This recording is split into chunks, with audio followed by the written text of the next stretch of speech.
Olá, prezado aluno, prezada aluna, seja muito bem-vindo, muito bem-vinda à disciplina de Tendências do Marketing Digital.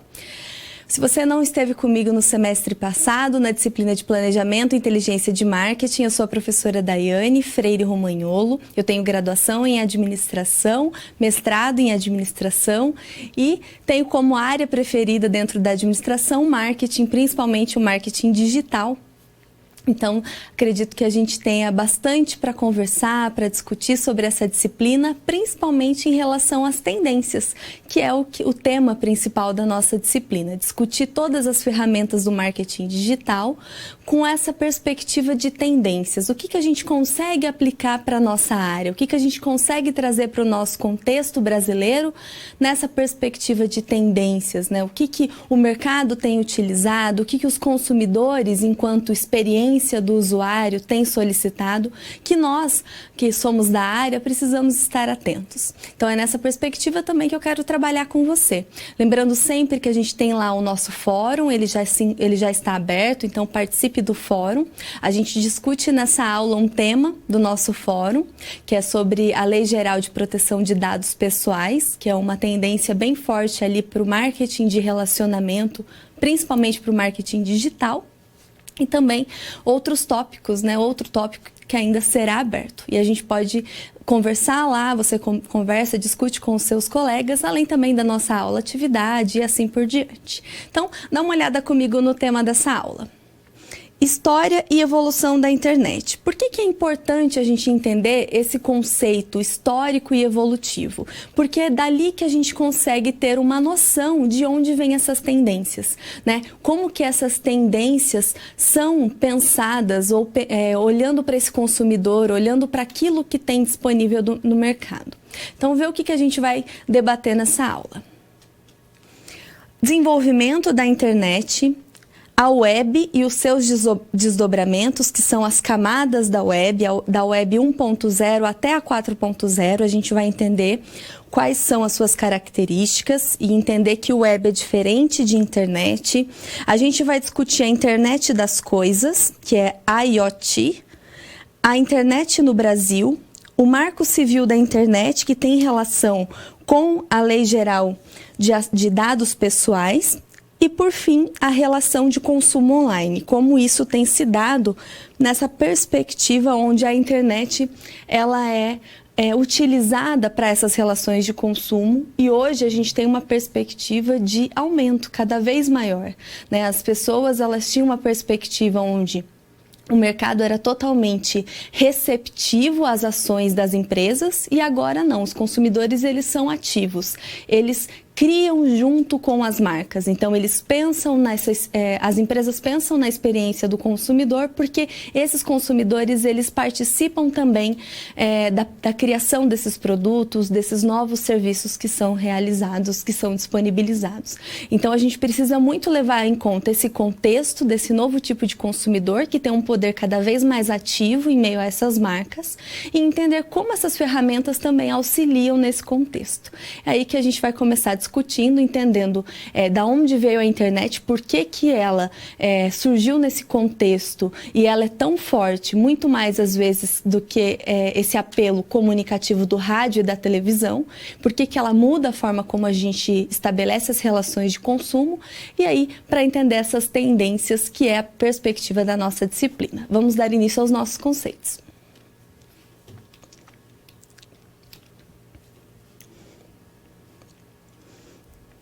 O desenvolvimento da internet. Para entender o desenvolvimento da internet, eu quero que você dê uma olhada comigo nessa linha do tempo. Claro que a gente às vezes não consegue enxergar aqui todos os itens, mas para que a gente só fique ciente, porque depois a gente vai discutir todos esses itens nos slides seguintes, essa linha do tempo ela começa aqui em 1960 até os dias de hoje. Então aqui terminando em 1995, mas aqui com alguns tópicos que a gente tem nos dias de hoje. É importante a gente ter ciência de que a internet, a história dela, o surgimento da internet, ele começou como muito a gente tem no marketing digital nos Estados Unidos. Então lá em 1960 a gente teve o início da rede onde Esse centro de pesquisa e desenvolvimento, o RAND, ele recebeu um financiamento da Força Aérea Norte-Americana para quê? Para dar o início ao projeto de desenvolvimento de uma rede de comunicação que fosse resistente a ataques nucleares.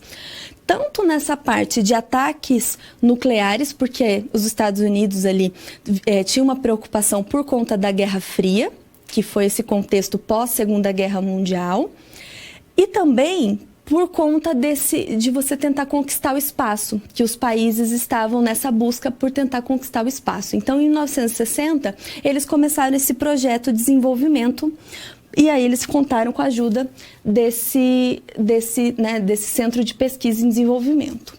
Em 69, 9 anos depois, houve a ARPA, que é uma agência vinculada ao Departamento de Defesa dos Estados Unidos, que assumiu esse projeto e aí ela lançou a ARPANET.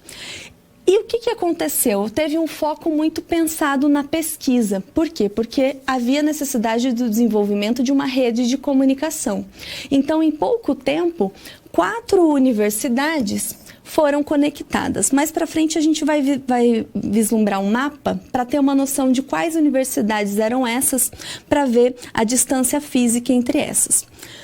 Com o passar do tempo, houve uma expansão dessas tecnologias de rede. Então, lá na década de 70, no início da década de 70, 2 pesquisadores da ARPA e da Universidade de Stanford, eles criaram o que a gente conhece como TCP/IP. O que são os TCP/IP? Que é a família TCP/IP que a gente fala no ambiente digital como um todo. Basicamente, é uma base de funcionamento para a internet. Então, eu tenho essa base de funcionamento como uma solução eficaz para que eu transite os dados, para que eu transite as informações entre os dispositivos. Então, para eu mandar informação de um computador para outro, eu preciso dessa família TCP/IP. Então, são esses protocolos que acabam dando essa forma, né? É uma tecnologia, de certa forma, para que eu tenha um padrão de troca de informações entre esses dispositivos. De certa forma, até para padronizar, porque no início as coisas começam sem você saber muito como elas serão feitas. No ano seguinte, em 1971, de 4 pontos, ou seja, de 4 universidades que eram conectadas lá, né, no início da internet, a ARPANET, que é esse projeto de redes de computadores, passou a contar com 15 pontos, então com 15 nós. E eles já tinham uma certa distância geográfica.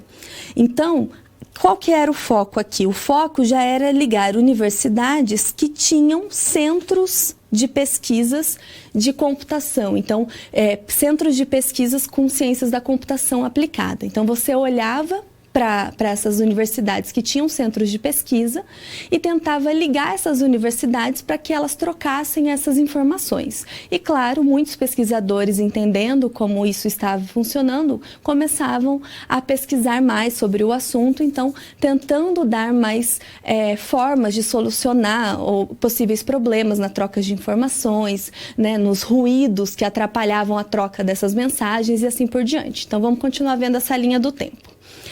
Depois, com ainda a expansão dessa rede, houve uma troca de responsabilidades. O que aconteceu? A DCA, que é a Agência de Comunicação de Defesa dos Estados Unidos, ela começou a assumir a responsabilidade por esse projeto, que até então era conduzido por agências de pesquisa. Assumindo esse projeto, ela começou a coordenar isso de uma forma onde a ARPANET, que foi essa primeira visão da internet que começou a ser difundida nos Estados Unidos, ela se expandiu. Então, as instituições do leste a oeste dos Estados Unidos, elas começaram a usufruir da rede. Mas veja aqui como é o foco acadêmico. Por mais que tinha uma ação do governo, era muito para troca de informação entre as instituições.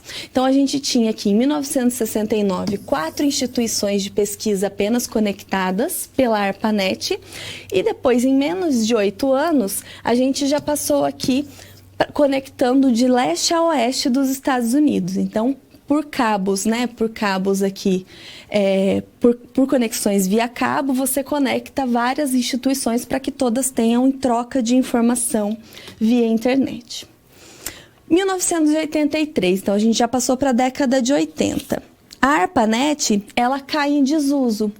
Então, por quê? Porque eles acreditavam que podia haver possíveis vulnerabilidades nesse processo. E nesse caso, a Agência de Comunicação de Defesa dos Estados Unidos, ela resolveu desenvolver uma outra rede exclusiva para fins militares, que é a MILNET. E a MILNET começou então a ter esse foco apenas para fins militares, e a ARPANET, que até então estava sendo utilizada, ficou em desuso naquele momento. 3 anos depois, em 86, houve a National Science Foundation, então a Fundação Nacional de Ciência, que ela resolveu conectar a sua rede à NSFNet, né? Então, a própria rede de internet que é a principal via de distribuição de rede aqui da NSF. O que ela fez? Ela transformou isso aqui na espinha dorsal. Então, antes a ARPANET era a principal. Agora, a NSFNet virou a principal. E ela virou a principal responsável para lidar com toda essa sobrecarga de tráfego, porque aqui havia muitas pessoas, então, utilizando todos esses processos que eram trocados, todas essas informações trocadas na rede. Junto com isso, no final da década de 80, 1989, a gente começa a ver as grandes empresas, então, como a Apple e a Microsoft, dominando o mercado de computadores pessoais. Qual que é a grande diferença aqui? A grande diferença é que a gente passa a ver que as empresas, elas saem de uma perspectiva, né, que o governo ele sai dessa perspectiva apenas militar, começa a distribuir isso para as organizações, de um modo geral, acadêmicas, então para pesquisa, e aí as empresas começam a enxergar nisso uma forma também de lucrar com isso, como a Apple e a Microsoft. Então volta ali comigo para a gente ver mais nessa perspectiva. Então entender que a internet pode ser usada pelas pessoas, nos computadores pessoais. Com isso, Tim Berners-Lee, que é praticamente o fundador da World Wide Web, que é a WWW, ele começou a desenvolver uma solução para os problemas de interoperabilidade. O que é isso? É a capacidade que um sistema tem de transformar, né, de se comunicar e de uma forma transparente com outro sistema. Então, que essa comunicação ocorra de uma forma transparente. Com isso, ele tentou desenvolver essa solução entre as principais marcas de computadores da época, porque uma marca não conversava com a outra. Foi aí que ele criou o que a gente conhece hoje como www, para que a gente consiga acessar vários sites e computadores de marcas distintas. A ARPANET, portanto, foi desativada na década de 1990 e o Berners-Lee ele cria o HTTP, HTML, URL, que são essas linguagens que a gente tem hoje, essas tecnologias que dão para a gente o padrão de comunicação. Um tempinho depois, 1993, e aí a gente já está quase terminando a linha do tempo, o Berners-Lee, ele quebra a patente da sua invenção, para que todo mundo possa usufruir dessa tecnologia. Então, ele entende que todo mundo pode usufruir disso, porque é uma coisa que vai beneficiar todo mundo. Então, graças a ele, a gente tem acesso a esse www, que a gente acessa tudo e também possibilita muito para o marketing digital. Com isso, o Mosaic ele é lançado, que é o primeiro navegador para a gente ter acesso à web, então ter acesso a sites, vídeos, conteúdos, mídias de um modo geral. E o Mosaic, diferente daquela tela preta com letras verdes que que as pessoas eram mais acostumadas no início da internet, ele já permitiu uma visualização e uma navegação através de fotos. Então ele já veio com esse recurso multimídia. E aí, para finalizar, né, como diferencial, nesse caso, a gente começou a melhorar os recursos de navegação. A NSFNet, ela encerra as suas atividades porque as empresas de telecomunicações começaram a agir com muita concorrência, dominar esse mercado que foi privatizado. E em 1995, o Netscape ele é lançado para estudos, ou seja, de uma forma gratuita, se você fosse estudar, e precificado para fins comerciais. E qual que é a diferença dele? A diferença dele é que ele tinha uma rica interface gráfica e a gente conseguia pensar em mini aplicativos funcionando para usar toda a disponibilidade, né? Usar vários recursos para navegar na internet.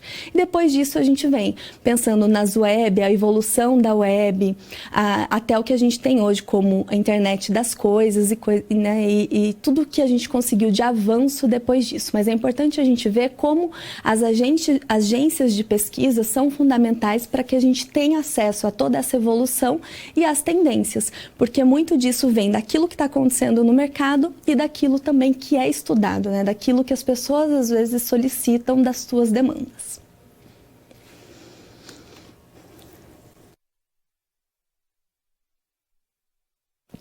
Web e seus desdobramentos. A web, de um modo geral, ela é diferente da internet. Então, com a web, eu tenho a web 1.0, 2.0, 3.0 e a 4.0, que são as camadas da web. É com a web que a gente consegue entender mais como é o funcionamento da internet. Dá uma olhada comigo no primeiro slide.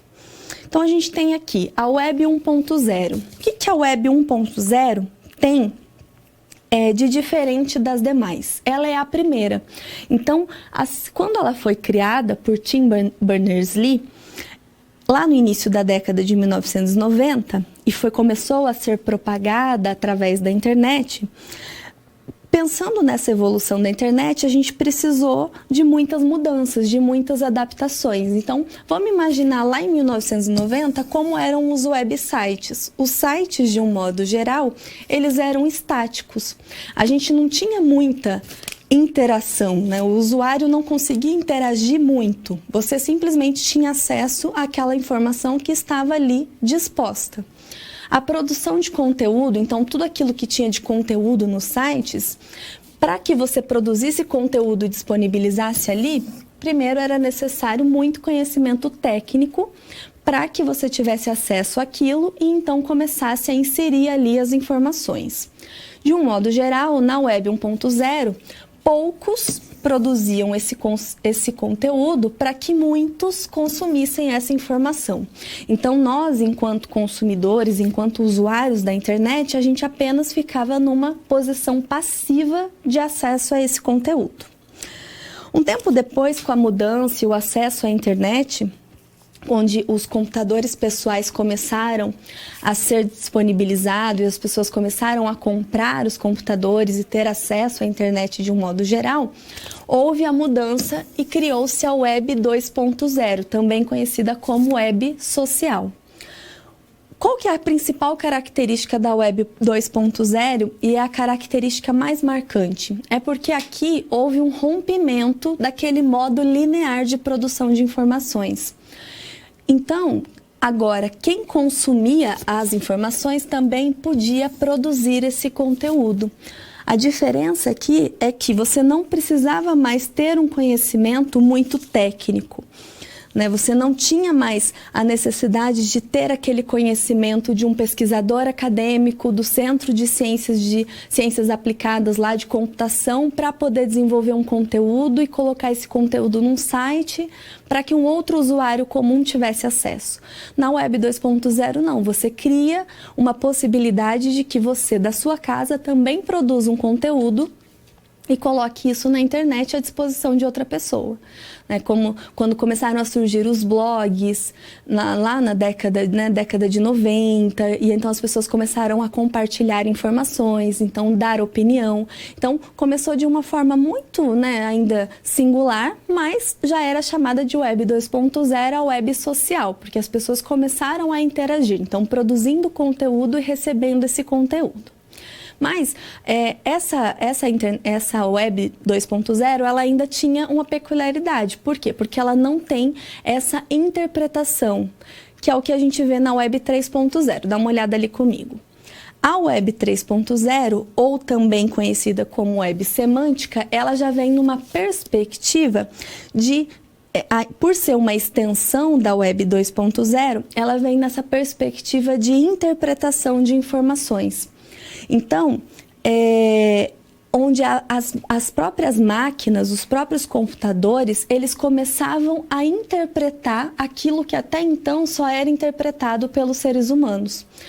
Então, as pessoas, os desenvolvedores dos hardwares, que eram os computadores que eram desenvolvidos, eles começaram a criar opções de que esses equipamentos, esses computadores, utilizassem as tecnologias mais avançadas da época para extrair e processar o conteúdo das páginas da web, para que todas essas informações fizessem sentido para quem? Para os agentes computacionais, então para as máquinas, para os computadores de um modo geral e também para os seres humanos. Por que é web semântica? Porque a semântica é aquilo que dá sentido, é quando você entende que um conceito está se referindo a determinada coisa, porque aquilo faz sentido no contexto em que você está inserido. Por isso que é a web semântica. Por que a web 3.0, por ser uma extensão da web 2.0, ela faz isso? Porque ela entende que as pessoas às vezes colocam uma palavra e quando você pesquisa determinada palavra lá no Google, que é um mecanismo de busca, o agente computacional, que é lá o computador, o software que está fazendo aquela busca, ele precisa entender, então, aquilo que você está querendo dizer. Então, a semântica, o sentido daquilo precisa fazer, né, referência àquilo que você está buscando. É por isso que as tecnologias, então, foram sendo aprimoradas para que hoje você possa pesquisar uma coisa e retorne para você aquilo que você esteja buscando.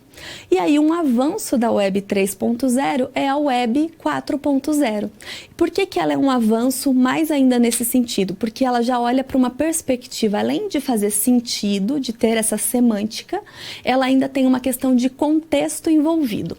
Veja comigo, essa Web 4.0.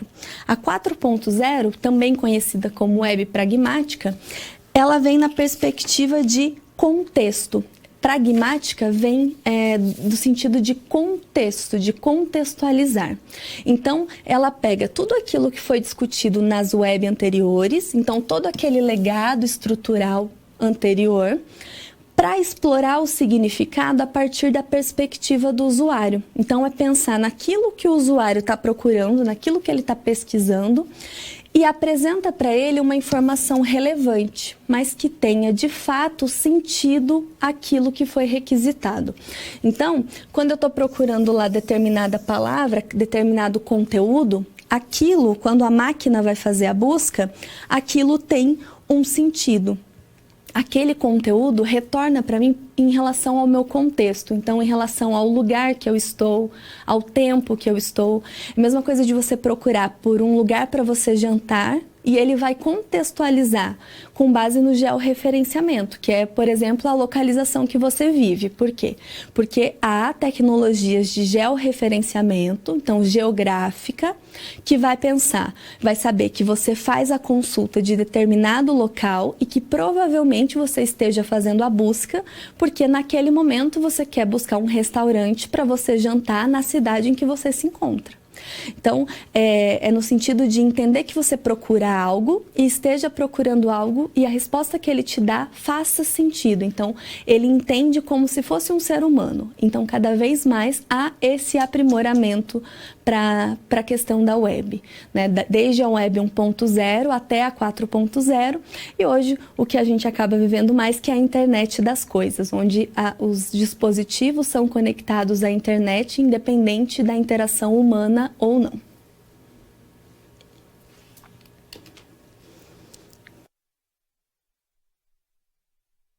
Internet das coisas ou Internet of Things.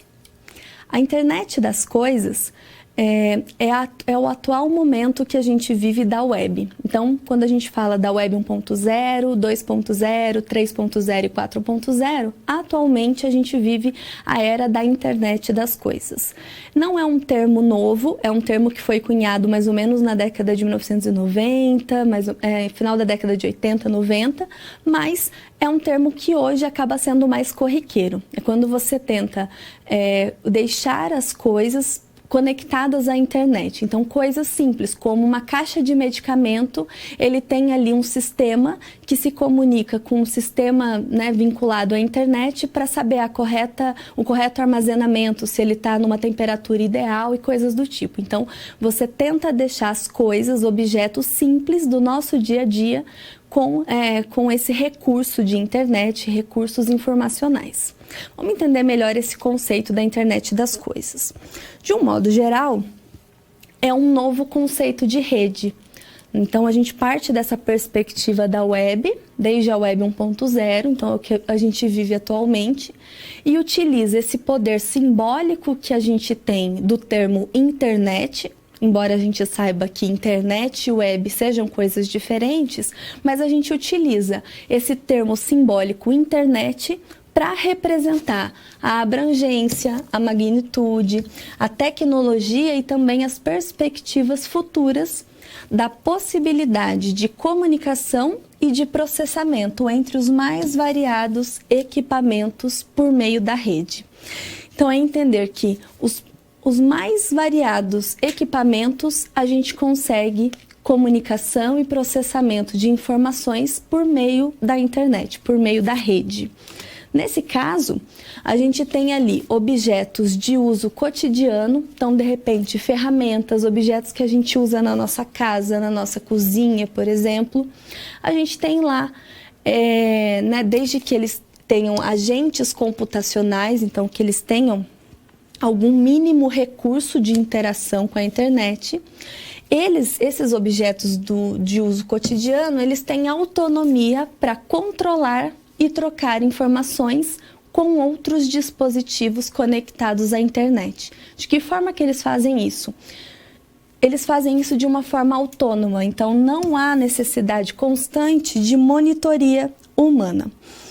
É interessante a gente verificar isso, por quê? Porque a gente acaba dando, por conta do avanço da internet, do avanço tecnológico, e isso o marketing digital sabe usar muito bem, você acaba possibilitando que esses objetos tenham inteligência por si própria.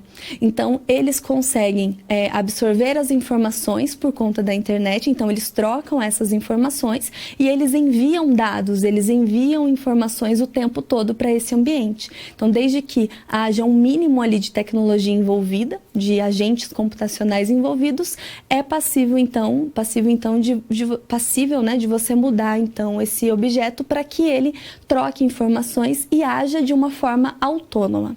Tem duas características importantes quando a gente fala de internet das coisas. Dá uma olhada comigo. Primeiro, a questão da ubiquidade. O que é isso? É a onipresença. Então, quando você pensa em algo onipresente, é algo que pode estar em qualquer lugar, a qualquer hora, de uma forma natural. Então, é o uso das tecnologias sempre, em qualquer lugar. Então, se você tem lá uma tecnologia, é a mesma coisa da gente com o nosso celular. A gente está conectado o dia inteiro, então acaba não sendo, se você não tem o celular com você, acaba não sendo natural, porque você está acostumado a estar conectado o dia inteiro. Então, esse celular fica com você o dia inteiro, em qualquer horário, e nesse contexto muito natural. Com isso, quando a gente pensa nessa questão ubíqua, isso está muito ligado aos conceitos de mobilidade e de conectividade. Por quê? Porque você parte nessa perspectiva onde você olha para esses dois conceitos, então você olha para a questão de ubíqua, onde você está conectado o dia inteiro, e isso isso acaba sendo muito natural, e aí você também olha para essa questão de pervasiva, que é o outro conceito que a gente tem ali. Dá uma olhada. O pervasiva é quando há uma troca autônoma de informações e ações entre esses agentes computacionais. E aqui não há a intervenção humana. Então, eles, de uma forma autônoma, eles trocam essas informações, eles acabam, você consegue conectar diversos aparelhos e um aparelho manda informação para outro aparelho, sem você ter a necessidade de ligar esse aparelho, desligar esse aparelho, dizer a hora que ele vai mandar aquela informação ou não. Por quê? Porque a tecnologia avança, a internet auxilia muito nisso. Então, esses dois conceitos, eles são sempre muito ligados e sempre traz essa parte de mobilidade, porque você consegue se deslocar e sempre está envolvido por informações, sempre você está ligado 24 horas por dia, e a questão de você também estar conectado, independente do lugar, desde que você tenha acesso à internet e tenha recursos, dispositivos para isso, você consegue ter acesso. Mas se a gente pensa nesses dispositivos, nos conectando e nos movendo o dia inteiro, e todas essas informações, gerando muitas informações diariamente, todas as pessoas, isso gera um volume de dados muito alto. É o que acaba contribuindo para o Big Data. Dá uma olhada comigo. O Big Data é um conceito que a gente conhece bastante porque ele, enquanto área do conhecimento, ele tenta estudar esse volume alto de dados disponíveis o dia inteiro, no mundo todo. Só que ele tenta trazer isso para as empresas para um contexto mais competitivo, para que as empresas possam utilizar essa informação, essas informações a seu favor. Então, o que a gente pode entender aqui para esse conceito de Big Data? Ele é definido como um recurso e também como um instrumento. Ele existe simplesmente para informar, então ele te dá informação, ele não explica. A informação é você que vai fazer a análise, que vai te dar o conhecimento necessário para a tomada de decisão. Ele tem essa função informativa. Ele aponta para uma compreensão, então de repente uma tomada de decisão da empresa. Só que ao mesmo tempo, por conta desse alto volume de informações disponíveis na empresa, isso aqui também pode gerar equívocos, então depende muito da sua boa ou má utilização. A gente trabalha, e aqui a gente chama dos 5 Vs do Big Data, né? Porque o Big Data ele trabalha com uma velocidade muito grande de informações, uma variedade muito grande de informações, a veracidade, porque você trabalha às vezes com dados colhidos diretamente dos usuários, então é uma riqueza muito grande, né, e a veracidade desses dados, o valor desses dados que dá para a organização um alto valor para a tomada de decisão, e o volume, que é um volume inestimável de dados colhidos diariamente. A Nike, por exemplo, ela desenvolveu um aplicativo onde as pessoas tinham lá nos smartphones, e aí esse aplicativo monitorava o dia a dia dessas pessoas, como batimento cardíaco, número de passos dados, controlava o sono e coisas do tipo. Tudo isso fazia interação com as redes sociais. Fazendo interação com as redes sociais, começou a criar um estímulo para que essas pessoas fizessem competição entre elas. E, ao mesmo tempo, esse volume de dados também trouxe para a Nike o quê? Informação para tomada de decisão. Então, você via aquilo que as pessoas estavam fazendo e isso colaborou para melhorar produto, para desenvolver novos tênis, para desenvolver roupas que fossem mais adequadas para o estilo de atividade que as pessoas faziam e assim por diante. Por isso que uma coisa colabora muito com a outra. Na perspectiva da internet das coisas, a gente tem algo que tem sido muito utilizado, como é a questão da vestimenta, né? Então, dá uma olhada comigo nessa imagem, que são os dispositivos vestíveis, então dispositivos que você pode vestir. Então, a gente tem lá as camisas que usam nanotecnologia, onde tem lá as fibras têxteis com processamento e memória. Então, consegue medir a temperatura do corpo, fazer a conexão com outros vestíveis, então com outras peças que você consegue vestir com você. Os óculos, que direcionam pontos de interesse, acesso à localização, navegação, informação e notícia. Relógio, que é um dos mais comuns que a gente tem hoje, com mensagens, comunicação.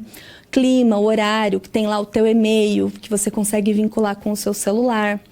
As pulseiras com pulsação, pressão, temperatura, indicador de saúde.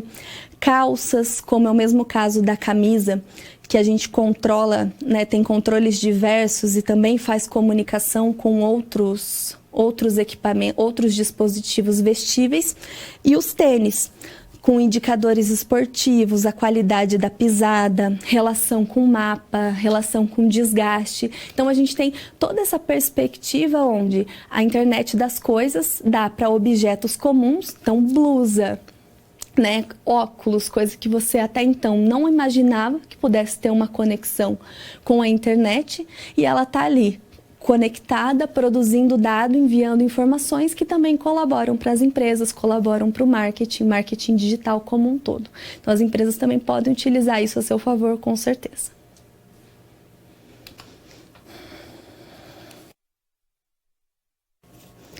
Internet das coisas e o mercado consumidor. A internet das coisas, na perspectiva do consumidor, ela tem muitas tendências que a gente consegue trabalhar. Então, para essa situação da nossa realidade profissional, vamos falar da internet das coisas e como que ela ajuda os consumidores a simplificar as suas vidas. Numa perspectiva de número de coisas conectadas, então, equipamentos, objetos simples do nosso dia a dia conectados à internet de um modo geral, de 27 bilhões em 2017, até 2030, serão 125 bilhões. Então, a gente terá ali quase 100 bilhões a mais do que a gente já tem de 2017 até então. Com isso, a gente vê que cada vez mais a popularidade dos dispositivos com a internet das coisas, então dispositivos conectados, acaba promovendo a busca em relação ao consumidor por facilidades no dia a dia. Em que sentido?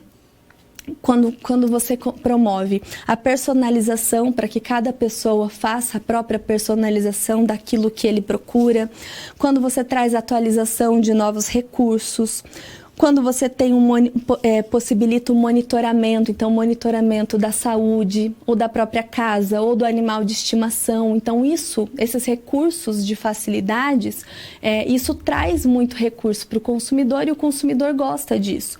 Tanto é que o setor de consumo é o setor com maior número de coisas conectadas. Ainda promove a busca por ajustes e refinamentos com base no mundo real e também em casos específicos. Então, você sempre atribui essas melhorias de tentar trazer mais recursos, de trazer atualizações, melhorar a experiência do usuário com base naquilo que de fato está sendo demandado. Você sai de uma perspectiva aqui de tendência, de olhar aquilo que você acha que vai acontecer com aquilo que o usuário está pedindo, então com a dor desse usuário. De pensar aquilo que ele deseja, de repente ele quer que os objetos relacionados ao animal de estimação dele esteja conectado com os objetos que ele utiliza no dia a dia. Então ele sai para fazer uma corrida, mas deixa o animal em casa e ele consegue monitorar, fazer esse monitoramento. As empresas, quando investem em tecnologia, elas fazem as suas adaptações com base em casos reais, com base nesse usuário que sentiu a necessidade de mudar, então ele co-cria, ou seja, ele cria junto com a empresa. E é essa facilidade que as empresas também enxergam quando esse usuário passa a ser mais ativo nesse processo, que é um recurso que o marketing tem utilizado bastante, que tem feito os consumidores serem mais próximos dessa empresa. Mas vamos ver mais coisas sobre a internet das coisas e o mercado consumidor. É importante a gente saber que as tendências e as preferências, elas mudam em um piscar de olhos. Então, às vezes a gente acha que algo está indo em determinada linha e de repente acontece algo lá do outro lado do mundo que influencia um consumidor aqui, o consumidor da sua empresa. Então, as empresas, de um modo geral, elas aproveitam a internet das coisas para compreender esse comportamento do usuário. Por quê? Porque a internet das coisas, ela envia sempre esses dados. E com isso, tendo acesso a dados, você tem acesso a informações que gera o conhecimento e te possibilita a tomada de decisão. Com isso, se você tem acesso a esses dados dos clientes, isso acaba trazendo experiências inigualáveis para ele. Então, ele vai ter acesso a experiências que até então ele não havia pensado. De um modo geral, a gente tem algumas tendências para ficar de olho. Então, os dispositivos com internet, então, que eles atuam de forma autônoma, eles tendem a ser mais seguros. E um fator importante disso é por conta da tecnologia blockchain. O que é a tecnologia blockchain? Aqui é quando você tem lá blocos encadeados e seguros de informações que eles, através da internet, eles levam esses dados consigo, como se fosse uma impressão digital. Aí a informação ela é vista, mas ela não pode ser copiada, ela tem menos chances, ela não consegue ser adulterada. Então você consegue levar a informação, né, de um computador para outro, de um IP para outro, então trocar informações na rede através dessa tecnologia blockchain, só que sem a possibilidade disso ser interceptado, dessas informações serem roubadas, dessas informações serem excluídas, dessas informações serem modificadas, adulteradas, coisas do tipo. Então, essa tecnologia já tem sido utilizada pelas empresas, empresas como a blockchain, por exemplo, no processo produtivo ou na logística de entrega de carnes para supermercados. Então, desde o frigorífico até a entrega dessa carne. Para saber para ter a garantia de origem, para saber todo o processo que passou aquela carne, para saber que aquilo que vai para o consumidor tem qualidade, desde quando esse animal foi abatido e assim por diante. Então, as empresas têm investido muito nisso. E a internet das coisas tende a ser mais segura por conta de tecnologia, como é o caso da blockchain. Mas algumas coisas ali para a gente ficar de olho, nessas tendências. As cidades muito mais inteligentes, então os sensores e medidores na coleta de dados para a construção de uma melhor infraestrutura e também de serviços públicos. A gente tem um caso aqui que é possível falar da cidade de Copenhague, na Dinamarca, que ela é uma cidade onde as pessoas utilizam muito bicicleta. E aí usa-se muito a internet das coisas para enviar informações sobre o tráfego. E aí você consegue traçar rotas, melhorar o tráfego dessas pessoas para que as pessoas continuem utilizando a bicicleta, que acaba sendo mais sustentável, mas utilizem melhores rotas. Então, a gente também utiliza isso para deixar as cidades mais inteligentes. Então, as smart cities, então cidades inteligentes. Mais algumas tendências. Um papel mais proeminente nas nossas casas, então as nossas casas com objetos conectados, desde aparelhos na nossa cozinha, do nosso quarto, quando você sai de casa e os aparelhos por si próprio, uma máquina de lavar roupa que começa o processo sozinha e termina de secar a sua roupa sozinha, desde que você deixe programado e ela já te deixa informado daquilo que está acontecendo, se houve algum problema ou não. Um processo de escaneamento para ver se ela está com algum problema ou não e assim por diante. O próprio varejo e a internet das coisas para melhorar a experiência desse cliente, pensando naquilo que o varejo pode fazer para poder melhorar a experiência. Então, um cliente que está dentro de uma loja deseja fazer uma compra e aí a internet das coisas vinculadas ali nas prateleiras para que ele tenha uma interação com aqueles objetos, tenha interesse e aquilo acaba sendo muito mais dinâmico e ele tenha muito mais prazer em comprar. Então acaba sendo uma tendência muito forte que o marketing, e principalmente o marketing digital, consegue utilizar muito a seu favor.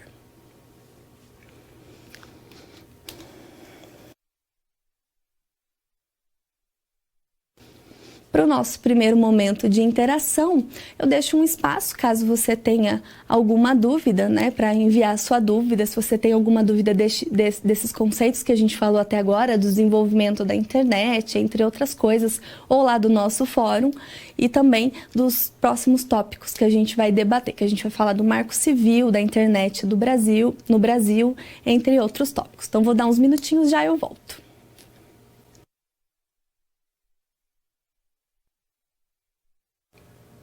Bom, ainda não recebi nenhuma perguntinha, mas também quero lembrá-lo do avaliar.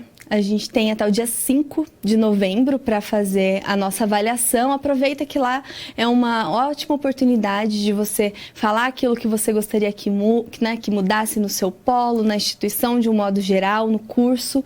Dê lá a sua opinião, porque depois a gente faz os planos de melhoria para que a gente deixe a instituição um lugar melhor. Então, entre lá no portal digital do aluno, no PDA, e faça a sua colaboração. A gente precisa muito, então a gente gostaria muito que você participasse, tá certo? Vamos dar continuidade aos nossos conceitos. Segue lá comigo.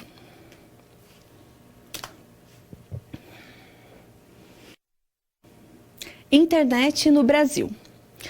Da mesma forma que a internet ela teve um desenvolvimento, principalmente nos Estados Unidos, na década de 60 em diante, até os dias de hoje no mundo todo, no Brasil, um pouquinho mais tardio, mas ela também teve um desenvolvimento. Então a gente vai entender mais sobre o desenvolvimento dela aqui no nosso país.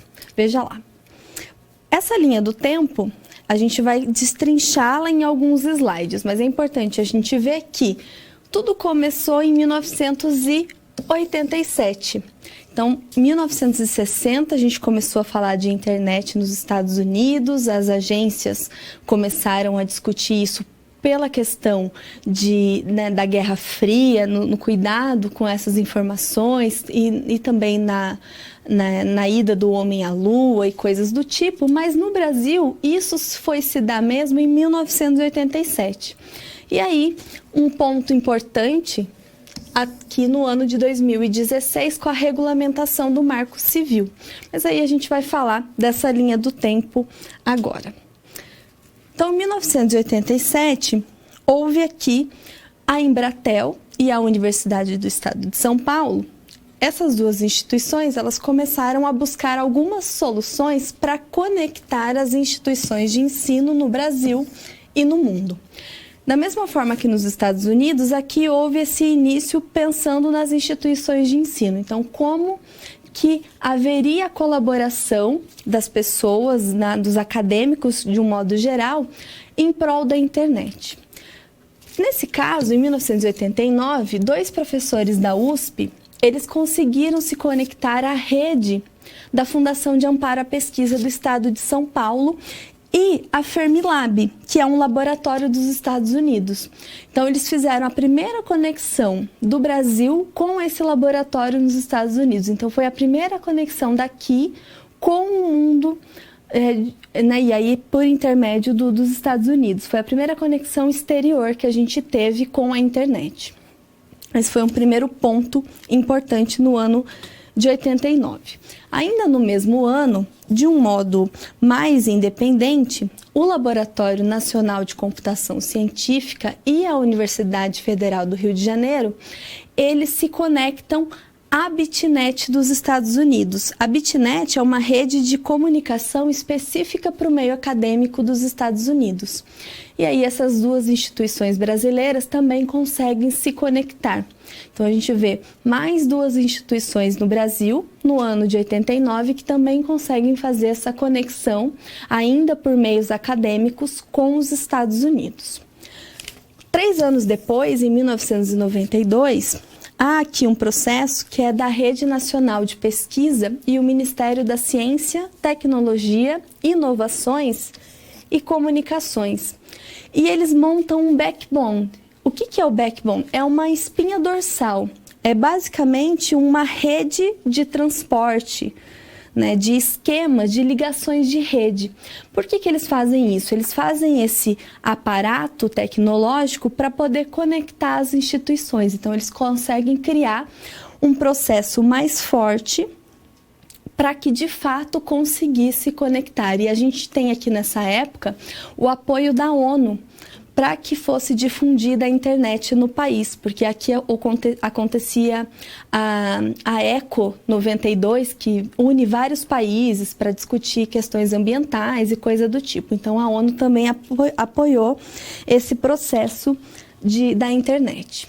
Pouquinho tempo depois, em 1995, a Embratel e a Rede Nacional de Pesquisa e o Ministério de Comunicação, eles são obrigados a abrir mão do projeto. Por quê? Porque com a eleição presidencial. Então, quando o Fernando Henrique entrou, em 1995, ele decidiu privatizar, o governo como um todo decidiu privatizar as empresas de telecomunicações. Então, aí a Embratel e a Rede Nacional de Pesquisa, junto com o Ministério de Comunicação e Tecnologia, eles tiveram que abrir mão desse projeto. Abrindo mão desse projeto, as empresas, então, começaram a enxergar a internet como uma moeda de troca. Então, era possível você investir mais em tecnologia para vender isso para a população de um modo geral. Por isso que em 1995 foi criado o Comitê Gestor da Internet, e esse comitê existe até hoje. Ele é formado por sociedade civil, empresa e governo, e ele é modelo para outros países. Então, muitos países se inspiraram nessa história. Em 1996, estabeleceu-se as diretrizes dele. Então, o que ele fez? Ele estabeleceu aqueles domínios. Só que a gente tem que pensar que, na época, a velocidade da internet era de 2 megabits, então ainda era muito baixa, era uma internet muito baixa, perto de hoje, que a gente ainda tem uma estrutura não tão alta assim, mas na época era muito baixa. Mas a gente precisa entender o seguinte, que com a privatização, as empresas começaram, então, a disputar esse mercado, de entender que os consumidores também poderiam ter acesso à internet. Com a web social, onde as pessoas também conseguiam produzir o seu conteúdo, a web 2.0, as pessoas começaram a querer ter os seus próprios computadores. Lembrando que a Apple e a Microsoft, nessa época, começaram a desenvolver os seus computadores pessoais. Então, foi uma forma do próprio governo também estimular essa concorrência para que as empresas começassem a competir aqui dentro. Vamos ver esse mapa. Então, em 1996, essa era a estrutura da Rede Nacional de Pesquisa. É importante a gente ver que, apesar no processo que foi muito mais tardio e que a conexão não era tão boa, a gente já tinha muitos pontos ligados aqui, que ligava vários pontos do país e também com os Estados Unidos. Então, a gente já tinha uma rede até robusta para a época, para algo que começou tão tarde. Em 97, o Comitê Gestor da Internet ele estabeleceu diretrizes para a criação e controle da internet. Então, o IP, que é a questão do protocolo de internet, que foi criado lá por Tim Berners-Lee. Em 1999, houve um projeto de lei protocolado que versava sobre a necessidade de caracterizar ataques que fossem realizados por hackers como crimes cibernéticos. Então, já mostrava essa preocupação dos crimes realizados no ambiente virtual. No ano 2000, o projeto de lei de iniciativa do Senado que propunha o registro e também a guarda das conexões realizadas pelos usuários. Para que isso? Para você identificar onde as pessoas acessavam, de que lugar, quais sites elas acessavam, para você ter acesso a esses registros. Para que você consiga, então, saber o que essas pessoas estão acessando, para ter um controle maior dessas informações. Para proteger também as pessoas que às vezes são atacadas, pessoas que estão mais vulneráveis, que têm essas informações coletadas de pessoas que agem com má intenção nas redes. Volta lá para a nossa linha do tempo. Em 2003, aquele projeto que a gente viu no slide anterior, ele é aprovado para essa questão dos hackers atuantes na rede. Em 2005, foi criado o Núcleo de Informação e Coordenação do .br, que é o NIC.br. Ele é responsável por distribuir e controlar aquele domínio .br que a gente tem no site, que descreve que aquele site é de domínio brasileiro. Em 2008, a gente tem o projeto de lei 84/99 com algumas alterações, porque houve o caso de vazamento de fotos da atriz Carolina Dickmann. Então, é uma informação importante que mudou muita coisa no âmbito da internet no nosso país. E em 2009, começou uma movimentação, uma discussão das empresas, do governo e da sociedade civil para a elaboração do Marco Civil, que é a nossa Constituição digital. Assim como a gente tem a Constituição Federal, a gente tem o Marco Civil, que é a Constituição digital. Em 2009, o Comitê Gestor da Internet, ele recomendou, mediante uma resolução, a necessidade de se estabelecer uma legislação para a internet. Em 2011, houve esse projeto de lei para a garantia da liberdade e do direito dos usuários da rede, que foi depois aprovada em 2012 uma lei de crimes digitais, que daí ela teve essa alteração para o nome Lei Carolina Dickmann, por conta do que a atriz sofreu na época com o vazamento dos dados. 2014, provavelmente você se lembra do escândalo Snowden, que ele vazou, tornou público detalhes de vários programas de vigilância global da Agência de Segurança Nacional dos Estados Unidos. E aí, isso agilizou o processo de sanção do Marco Civil no nosso país. 2015, completou 20 anos que a gente tem a internet, começou a discutir a internet aqui no Brasil. E 2016, o Marco Civil finalmente foi regulamentado e implementado. Então, ele passou a valer no nosso país. E ele segue como uma Constituição digital, onde tudo aquilo que é feito na internet, tudo aquilo que é julgado em relação às nossas ações na internet, elas partem da premissa do Marco Civil. E a gente tem a Lei Geral de Acesso, né, Lei Geral de Dados Pessoais, que daí alterou 2 artigos do Marco Civil, que é importante a gente só se atentar, mas de um modo geral, o Marco Civil, ele faz todo esse aparato legal, essa Constituição digital, para que a gente possa, então, utilizar enquanto usuário mesmo dessa internet, tanto empresas, quanto governo, quanto cidadãos.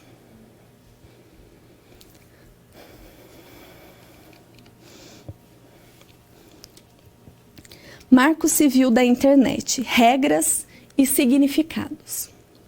O Marco Civil, ele vem na perspectiva de uma Constituição que tem direitos e deveres para os cidadãos, mas no âmbito digital. Então, a gente vai entender mais sobre o Marco Civil da Internet. De um modo geral, a gente está falando desses princípios, garantias, direitos e deveres para usar a internet no nosso país. Então, ela começou a ser debatida em 2009, até 2014 o texto foi mexido algumas vezes. Em 2016 foi quando ele começou a valer de fato. Por ser uma Constituição digital, ele tem algumas premissas. Nesse sentido, o Brasil, inclusive, ele é o 5º país, mais ou menos, que está no ranking do que mais acessam a internet. Então, é importante que a gente tenha uma Constituição digital, né? Porque a gente tem muitas pessoas que trafegam na internet, que geram dados e trocam informações. Nesse ponto, a gente tem a questão da neutralidade. É um ponto importante dentro do Marco Civil. Por quê? Porque ele fala e ele impede isso para as empresas, porque ele tem essa questão impeditiva, onde os dados eles precisam ser tratados sem uma distinção de origem, de conteúdo e destino.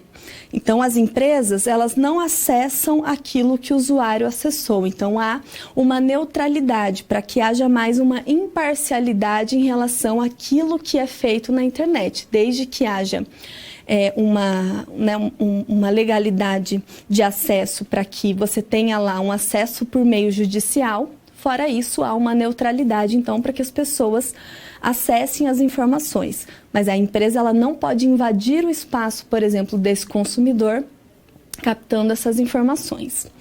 A privacidade, que é a questão de garantia de preservação dos dados. Então, a partir do momento que a empresa tem acesso aos seus dados, você concede os dados a essa empresa ela precisa garantir que ela vai preservar esses dados, a menos que eles sejam solicitados judicialmente. Os próprios dados, de um modo geral, ele tem essa questão proibitiva, né, do que você vai fazer com esses dados. Você não pode passar esses dados a terceiros. Então, ele traz toda essa questão legal daquilo que a empresa deve fazer, de como o próprio usuário deve se resguardar e daquilo que ele tem como direito e dever na internet. e a responsabilidade de tudo aquilo que você propaga, de tudo aquilo que você traz, troca de informações na internet, é de responsabilidade sua. De saber que aquilo que você coloca sem a pessoa ter autorizado deve ser retirado imediatamente, porque senão você corre o risco de sofrer as sanções previstas no Marco Civil. Então, aqui no dia 23 de abril de 2014 foi quando ele foi sancionado, mas ele foi implementado de fato em 2016. Algumas premissas importantes: a garantia de liberdade de expressão, de privacidade, de intimidade dos usuários e de inviolabilidade das comunicações.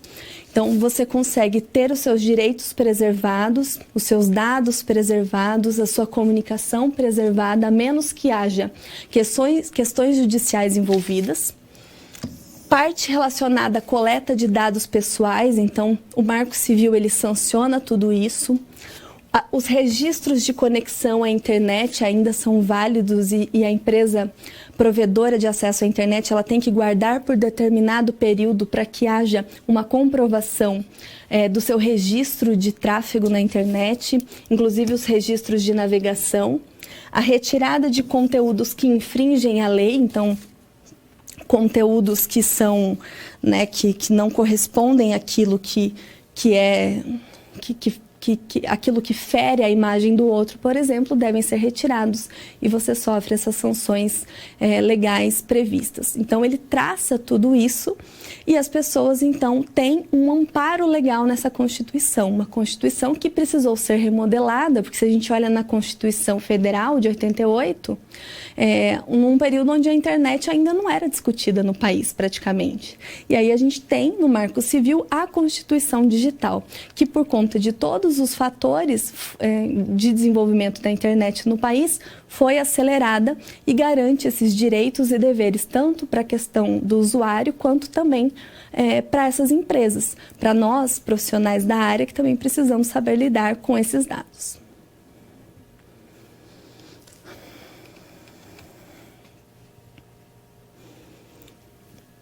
Relação de consumo e a internet.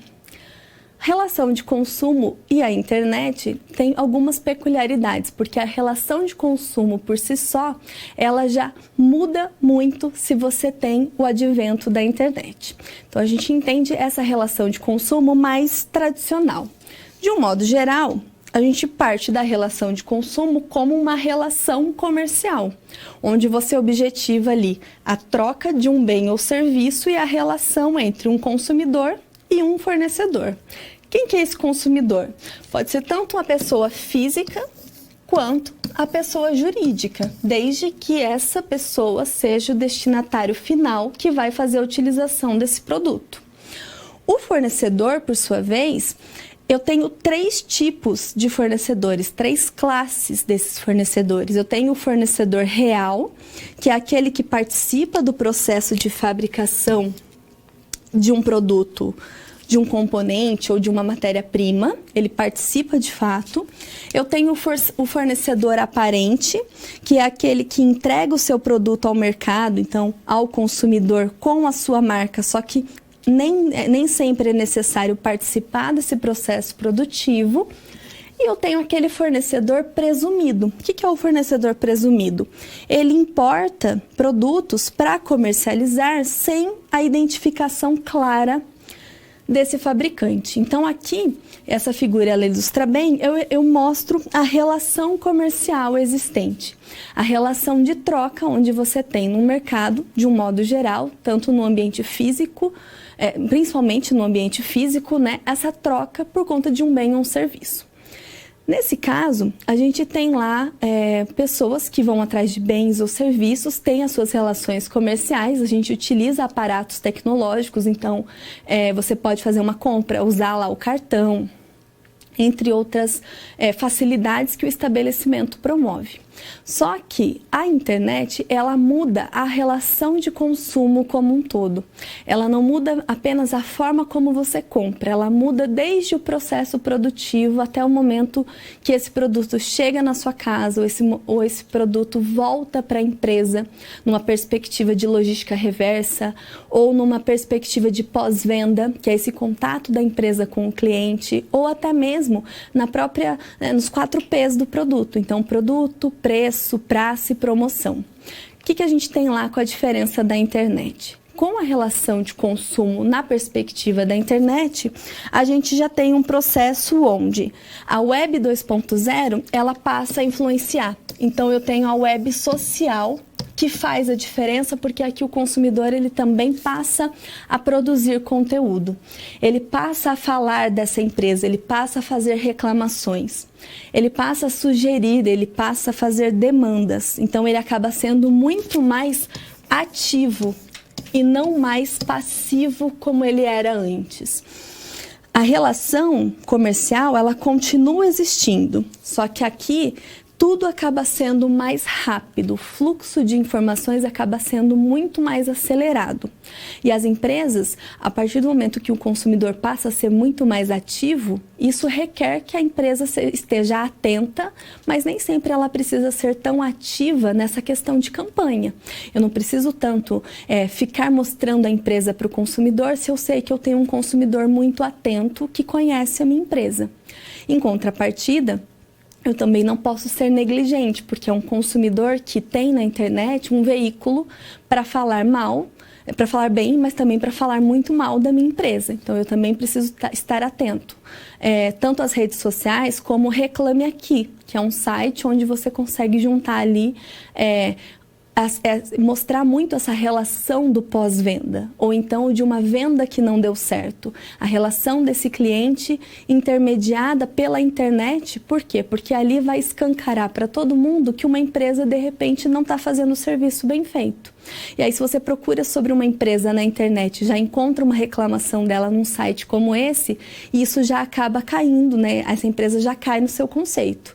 Você já tem algumas negativas, né? Você já deixa isso como um empecilho para comprar naquela empresa e assim por diante. Então, a empresa precisa com certeza estar muito mais atenta a esse consumidor, porque esse consumidor hoje, ele vê algo na televisão, ao mesmo tempo, ele já valida essa informação nas redes sociais, ele já vê o site da empresa ou a página da empresa, ele já compra o produto, ele mesmo faz o teste do produto, faz um vídeo, coloca no YouTube ou coloca no Instagram, já tem o comentário das pessoas, já tem a pessoa que vai lá e indica um produto substituto que é melhor e assim por diante. Então, a empresa ela precisa acompanhar essa jornada de compra, de fato, desse consumidor para entender aquilo que ele precisa. Ele fala na internet, né? Os consumidores na internet hoje, eles viram muito mais advogados da marca, porque ao mesmo tempo que eles falam mal, mas eles também defendem muito a marca. Eles também falam dessa marca, faz com que muitos outros consumidores passem a seguir a marca, gostar da marca, por conta disso que tem sido falado, né, da forma como eles falam da empresa, do contato, do cuidado que essa empresa tem. Então, é importante, enquanto a gente, do marketing, olhar para esse consumidor, da forma como ele se porta na internet, para que a gente também faça um correto gerenciamento dessas relações.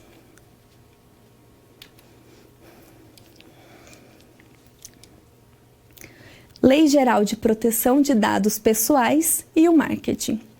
Essa lei, ela passa a vigorar no ano, né, de 2020, em agosto, mas ela muda 2 artigos do Marco Civil e ela tem importantes mudanças também para o marketing de relacionamento com o consumidor. Dá uma olhada comigo. Então, essa lei, a lei de número 13.709 de 2018, é uma legislação brasileira que regula as atividades de tratamento de dados pessoais de clientes e usuários por parte de quaisquer empresas, públicas e privadas. Então, eu trato dados pessoais de clientes ou usuários da internet, de um modo geral, por qualquer empresa, pública ou privada. de qualquer porte, independente se a empresa tem um mínimo de faturamento ou um máximo de faturamento. A lei ainda não é específica em relação a isso. Ela altera o artigo 7º e artigo 16º do Marco Civil e exige que as empresas tenham profissionais ou pessoa jurídica contratada para o tratamento de dados. Então, ainda que seja lá uma escola particular com 10 funcionários, eu preciso ter pessoas específicas de controladoria, de operação e encarregado para cuidar, para tratar desses dados pessoais dos meus clientes. Então, a lei acaba não sendo muito específica em relação a isso. De um modo geral, ela tem como penalidades e multa até 2% do faturamento, limitado a 50 milhões para empresas que fazem um mau uso, um mau tratamento dos dados dos clientes de um modo geral. Por isso que é necessário que qualquer empresa, quando vai cuidar de dados dos clientes, ela tenha um consentimento prévio para a utilização e transferência dessas informações. O cliente precisa dar o consentimento. Ainda, exigência do consumidor. Então, fala da exigência do consumidor quanto a informações pessoais. Então, você enquanto consumidor e você enquanto empresa precisa saber que com essa lei, o seu consumidor pode exigir da empresa saber se você tem dados sobre ele e que você exclua definitivamente todos esses dados.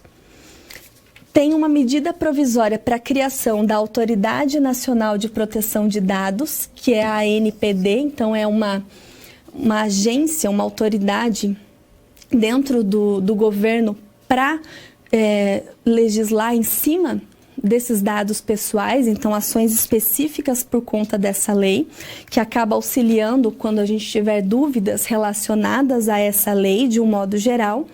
Mas é importante a gente ver que ainda a lei ela é muito inespecífica em relação a como será feito, quais empresas precisarão de fato ter esse tratamento muito restrito a esses dados, se eu preciso ter essas pessoas contratadas para tratar esses dados na minha empresa, ou se eu posso contratar uma pessoa jurídica, entre outras coisas.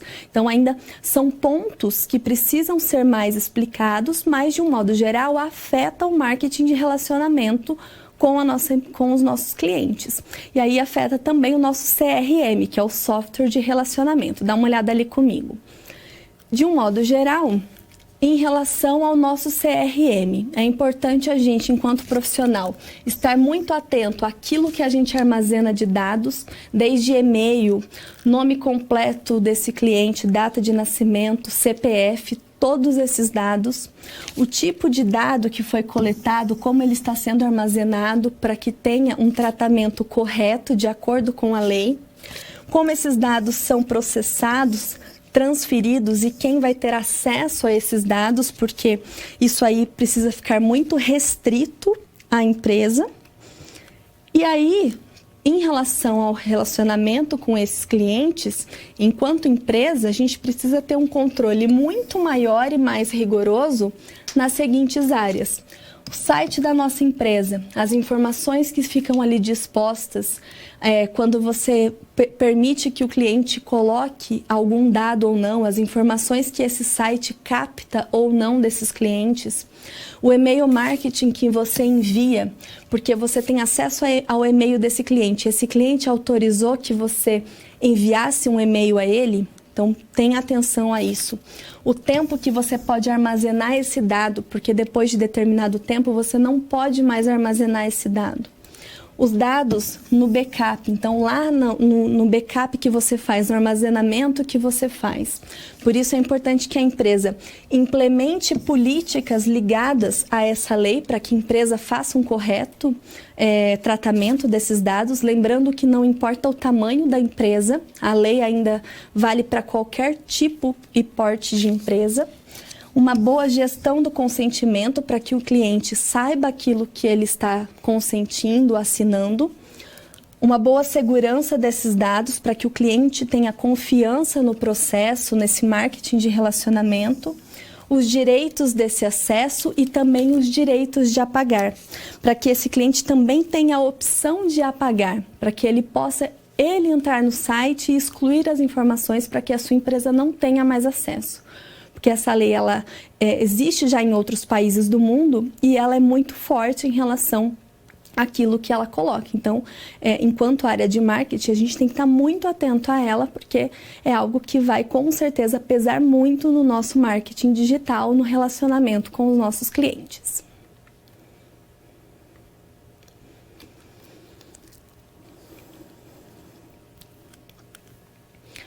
Na nossa atividade de interação, eu coloco uma questão para discussão, mas eu vi que a gente não teve nenhuma participação, então dá uma olhada nessa pergunta comigo. Qual que é a sua opinião sobre a aplicabilidade da Lei Geral de Proteção de Dados Pessoais para todo tipo de empresa privada? Claro que vale também para governo, mas no caso de todo tipo de empresa, né? E aí é uma questão que eu quero que você pense lá no nosso fórum, que o nosso fórum fala disso. Eu quero que você leve lá os benefícios e pense nessa perspectiva, né? O que tem isso lá para as empresas privadas, porque isso vai impactar com certeza muita empresa, independente do porte, do tamanho, faturamento e assim por diante.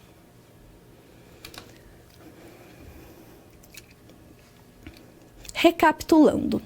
Então, para a gente recapitular aquilo que a gente disse na nossa aula, veja os pontos ali comigo, os pontos principais.